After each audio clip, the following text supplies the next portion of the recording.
Ok, buenas tardes. Entonces, en primera instancia, agradecimientos y saludos por parte del señor ministro, el doctor Murillo. Y disculpas por no haber podido asistir el día de ayer por cuestiones de traslado. Ha sido un poco complicado. Bueno, la idea de la charla de hoy básicamente es contarles cómo el Ministerio de Ambiente y Desarrollo Sostenible, dentro de algunas estrategias que tiene, incluida la estrategia de tecnologías y de tecnologías en bajo carbono, de economía de bajo carbono, cómo está mirando, por un lado, cómo se pueden empezar a implementar y a desarrollar las energías y las fuentes no convencionales de energías renovables, y de qué forma podemos estar ayudando en todos los cumplimientos que tenemos de OCDE y los diferentes compromisos internacionales. En primera instancia, todas las políticas que en este momento el Ministerio está desarrollando están basadas básicamente en 4 o 5 ejes.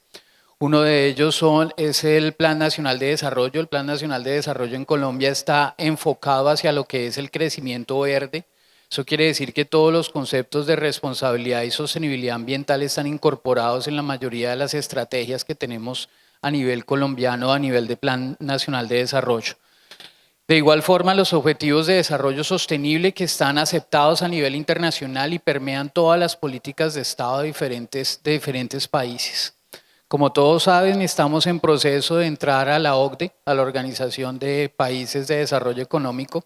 Entonces tenemos en ese ámbito de la OCDE una serie de compromisos de igual forma que tenemos que cumplir. Muchos de ellos ya van avanzados, inclusive durante esta semana están reunidos en París para presentar, digamos, algunos elementos, sobre todo aparte de manejo de químicos, mesas de químicos para ver cómo vamos en ese proceso. De igual forma, y por último, los acuerdos que fueron dados en París, la COP21 y lo que se está desarrollando en este momento en Marrakech, en Marruecos, con la COP22. Entonces, todos los compromisos que tenemos en torno al cambio climático. Para poder cumplir con todo esto, el Ministerio tiene una serie de líneas estratégicas que vamos a mencionar rápidamente, que están dadas básicamente con la declaratoria de algunas áreas protegidas y de procesos de conservación. En ese mismo sentido tenemos conservación de fuentes hídricas y delimitación de páramos. El Ministerio se ha comprometido a declarar y a conservar 18, 19 páramos en todo el país, porque son ecosistemas estratégicos y obviamente nos sirven para todo el sostenimiento tanto de los compromisos de COP como para el sostenimiento del país, en todo el sentido de la palabra, con sostenimiento hídrico. Todo lo que son procesos de restauración y reconversión y recuperación de ecosistemas estratégicos, de ecosistemas que han sido degradados. Los procesos de adaptación al cambio climático no es solamente evitar el cambio, sino estar adaptados para poder resistir todos los cambios que nosotros vamos a tener por ese fenómeno. Recordemos que nosotros, por estar en la zona en que estamos, por ser un país con unas fuentes hídricas bastante amplias, entonces podemos tener problemas tanto de abastecimiento como de desabastecimiento de agua. Entonces puedo tener sequías como puedo tener inundaciones. Y en esos dos sentidos debemos estar preparados para esos procesos de adaptación.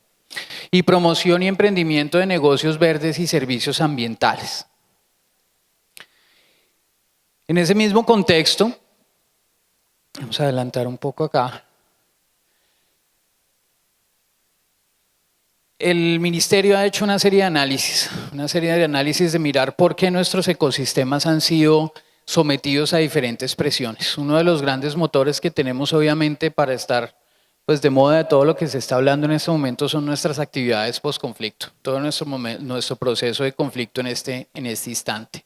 Entonces tenemos cultivos ilícitos, desplazamiento, extracción ilícita de minerales, extracción ilegal de madera, de diferentes recursos naturales, lo cual obviamente me van a generar afectaciones sobre algunos componentes ambientales, como por ejemplo bosques y páramos, lo cual me puede generar procesos de deforestación, como por ejemplo sobre el aire, podemos tener problemas de emisiones atmosféricas, demasiado manejo de emisiones de CO2, impactos sobre el suelo, que me pueden generar problemas de erosión, problemas de desplazamiento, conflictos con el agua, donde podemos tener ya contaminaciones hídricas.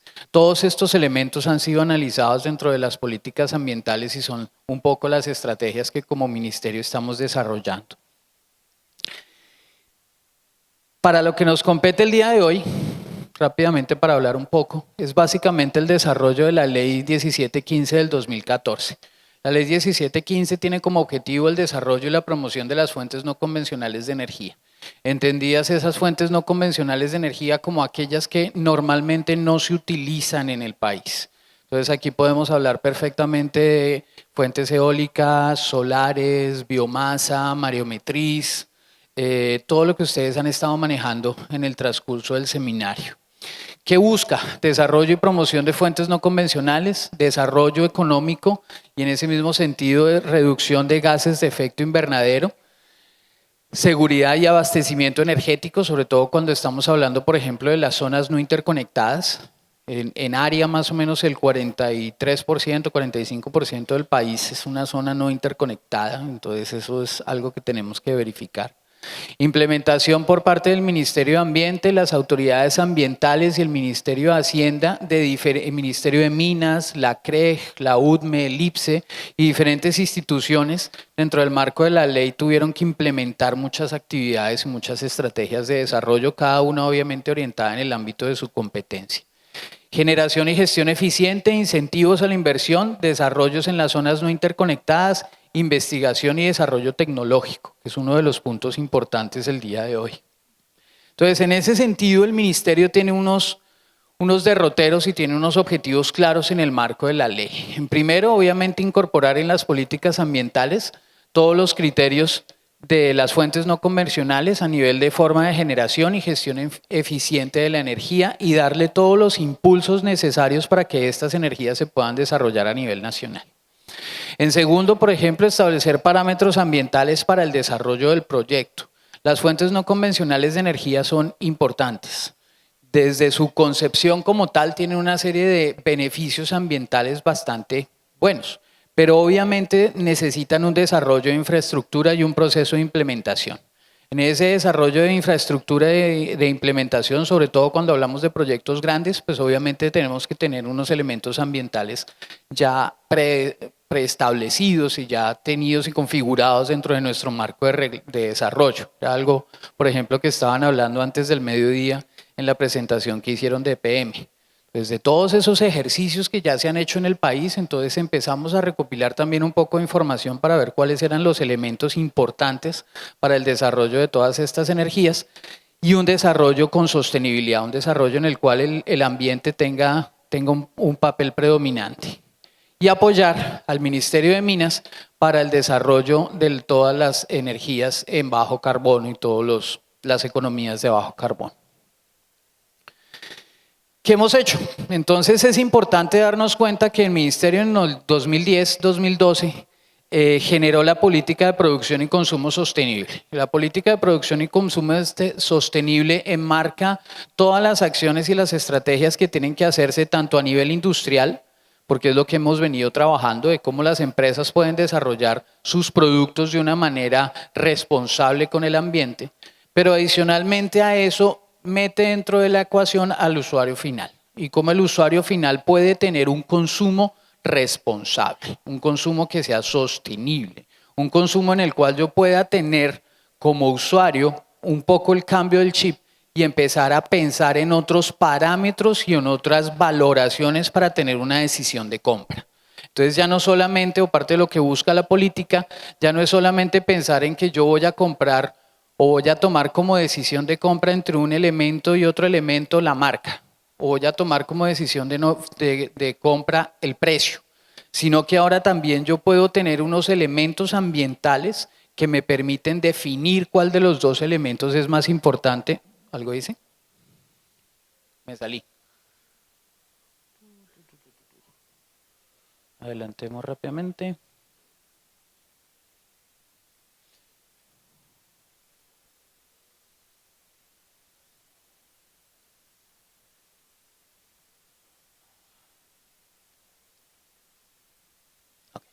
¿Cuáles elementos yo puedo considerar a nivel ambiental y que son importantes para diferenciar un producto de otro? ¿cierto? Eso es dentro de la política. Pero entonces, en esa política que buscamos cambiar esos patrones de producción y consumo, también tenemos dentro de las estrategias culturas de autogestión y autorregulación, infraestructuras sostenibles, que fue por ejemplo lo que vimos hace un par de charlas, y encadenamiento de las empresas.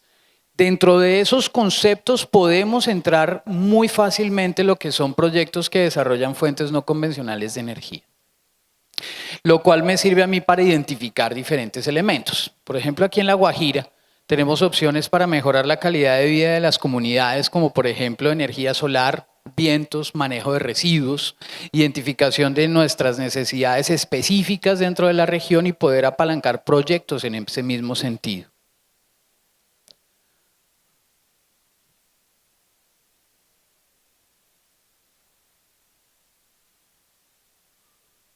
Gracias. Entonces, ¿qué hemos hecho? Una de las cosas importantes dentro de ese desarrollo de fuentes no convencionales fue un estudio que se desarrolló con la Universidad Distrital Francisco José de Caldas durante el 2015-2016. En ese estudio lo que se buscó fue hacer una priorización de diferentes biomasas residuales, sí, de diferentes biomasas residuales para poder determinar cómo pueden tener ellos una serie de potencialidades a nivel energético.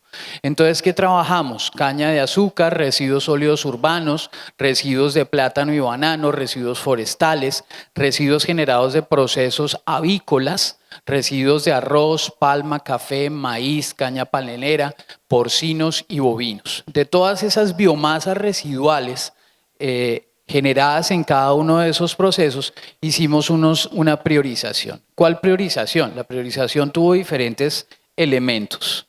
Vamos a ver si sale en la próxima. No.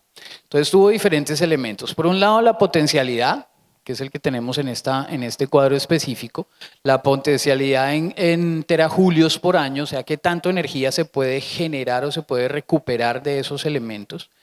El potencial técnico de aprovechamiento de esa energía, porque yo tengo un residuo que puede tener un alto valor energético, pero ya en el proceso de aprovechamiento de ese valor, la tecnología disponible no me permite aprovecharlo totalmente, sino solamente un 20, 30 o 40%, entonces ya mi potencial se baja obviamente a la mitad.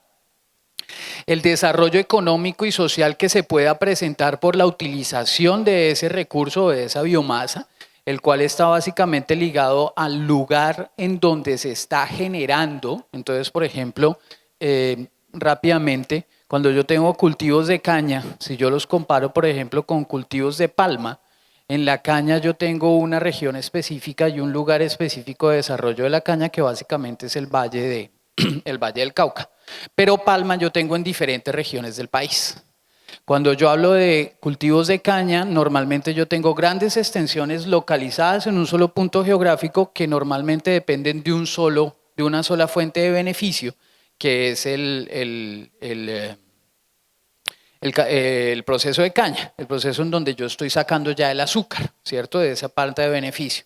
Pero cuando yo, por ejemplo, hablo de palma, entonces yo puedo tener esquemas en los cuales tengo pequeños cultivadores que están asociados a una planta extractora y no necesariamente están directamente relacionados con la planta, sino que pueden tener un proceso contractual en el cual están alquilando el terreno, en el cual están vendiendo la protección. Entonces tengo unos esquemas económicos un poco diferentes.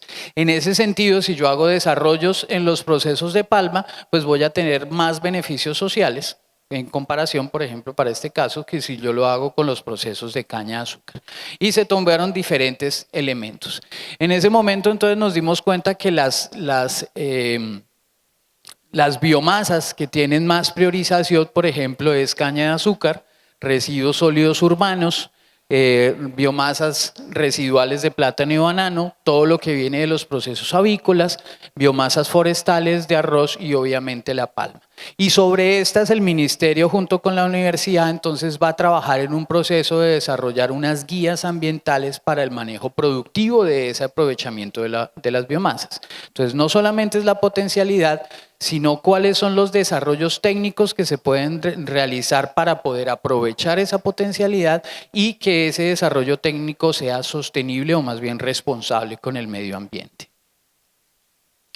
Adicionalmente a eso se han hecho trabajos conjuntos con diferentes gobiernos. En este caso estamos manejando memorandos de entendimiento con los Países Bajos y con la India, o sea, con Holanda, por ejemplo, y la India, para desarrollar proyectos en potencialidad y desarrollo de energía eólica, solar, biomasa y la energía mareomotriz, principalmente en sistemas de zonas no interconectadas, ubicadas en regiones de zonas no interconectadas. Generación de proyectos híbridos con enfoques de productividad, participación en mercados voluntarios de carbono, por el hecho de que tuvimos COP21 y que muchos países ya empezaron a tener procesos en los cuales nuevamente estamos teniendo compensaciones, estamos teniendo reducciones de gases de efecto invernadero, que ya se ratificó este fin de semana anterior, ¿cierto? La COP21, que ya estamos en esos procesos, pues se espera que por lo menos los mercados de carbono vuelvan a subir un poco. Los mercados de carbono que se establecieron en el marco del protocolo de Kioto hace unos 5 o 6 años empezaron a bajar de precio, pero hoy en día ya nuevamente se espera que los mercados voluntarios empiecen a subir. Y relacionados con intercambios de información, visitas de expertos y todo lo que nos pueda generar algún tipo de conocimiento. Otro punto importante que les comentaba son los parámetros importantes a tener en cuenta para los desarrollos de los proyectos. Ahí tenemos que evidenciar que en el marco del decreto 1076-2015, o sea, el decreto único del sector ambiental, los licenciamientos ambientales para los procesos de fuentes no convencionales o los proyectos de fuentes no convencionales están enmarcados para aquellos que están entre 10 y 100 megavatios en las corporaciones autónomas regionales o las autoridades ambientales y aquellos superiores a 100 megavatios en la Autoridad Nacional de Licencias Ambientales. Entonces, dependiendo de dónde ellos tengan que hacer el licenciamiento, pues cada una de ellas obviamente tendrá que tener un estudio y tener el desarrollo de unos términos de referencia. Por esa razón nosotros como ministerio tenemos que desarrollar o tenemos que empezar a hacer el proceso de desarrollar unos términos de referencia unificados para el sector ambiental. En ese sentido, la resolución 1312 del 2016 ya emitió unos términos de referencia para los estudios de impacto ambiental, básicamente en proyectos eólicos. En este año tenemos en consulta todos los proyectos o todos los términos de referencia para proyectos de energía solar, fotovoltaica y para los diagnósticos ambientales de alternativas en generación de energía con biomasa. Recordemos que los procesos energéticos tienen que presentar un diagnóstico ambiental de alternativas. Entonces, tenemos unos términos claros ahí. En 2017 vamos a empezar a trabajar con exploración en geotermia y con estudio de impacto ambiental y explotación y ese uso mismo de la geotermia. Y en el 2017 igualmente estudios de impacto ambiental para la generación de energía con biomasa. En este momento, por ejemplo, tenemos 7 proyectos de energía eólica y un proyecto con energía solar que están ubicados aquí en la región de La Guajira, en el departamento, que han sido radicadas en Telanda con capacidades entre 100 y 300 megavatios y que pues en este momento están en estudio.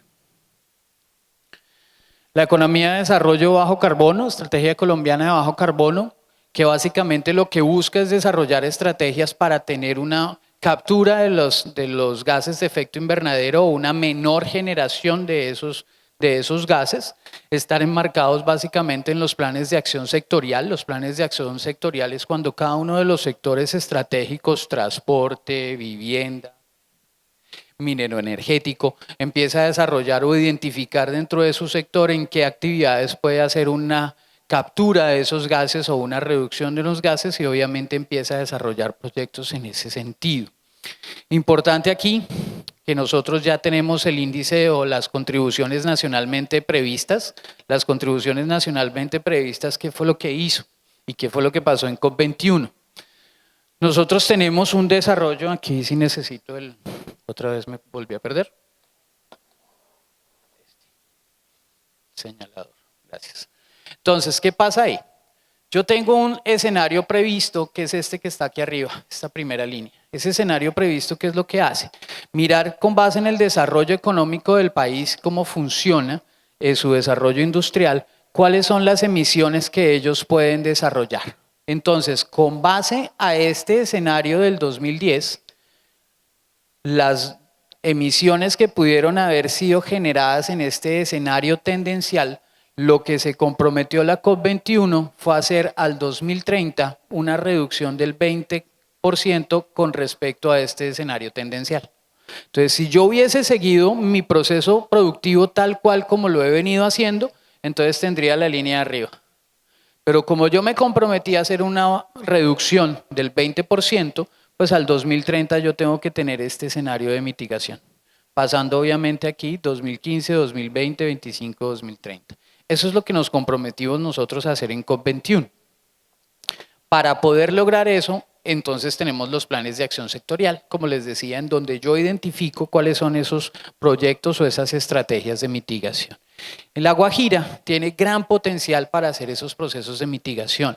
¿Por qué? Porque básicamente nuestra distribución o la distribución del departamento está enfocada en todos los procesos mineroenergéticos. Aquí tenemos carbón, tenemos termoeléctricas, tenemos procesos en los cuales generamos grandes cantidades de emisiones de gases de efecto invernadero. Entonces, en ese sector en donde nosotros o el departamento puede empezar a hacer inversiones y puede empezar a hacer proyectos para empezar a generar esos proyectos de mitigación. Se supone que nosotros aquí podemos tener aproximadamente una reducción de 10.8 megatoneladas de CO2 equivalente según los cálculos que ha hecho el ministerio, lo cual obviamente es una oportunidad importante para que el sector minero energético y especialmente lo que se está realizando aquí en la Guajira pueda colaborar con esa meta que tenemos a nivel país. Que tenemos sistemas híbridos de irrigación, de generación, implementación de fuentes no convencionales de energía, eficiencia en las operaciones mineras porque tenemos muchas generaciones por dispersión, uso de energías solares para calentamiento, protección solar de acabado en viviendas, reemplazo y chatarrización de neveras, sustitución de aires acondicionados, mejoras en iluminación, toda una serie de proyectos que nos pueden colaborar para esos efectos de mitigación. Eso era como el mensaje que el ministerio quería traerles el día de hoy, para que ustedes se den cuenta como de la importancia que tenemos como departamento y de todo algo que estaba hablando ahorita en el almuerzo con alguien del SENA, como esas zonas o esos temas en los cuales podemos empezar a hacer desarrollos de investigación y desarrollos de proyectos productivos específicamente establecidos y teniendo un nicho muy claro que es obviamente la comunidad aquí en la Guajira. Gracias, muy amables.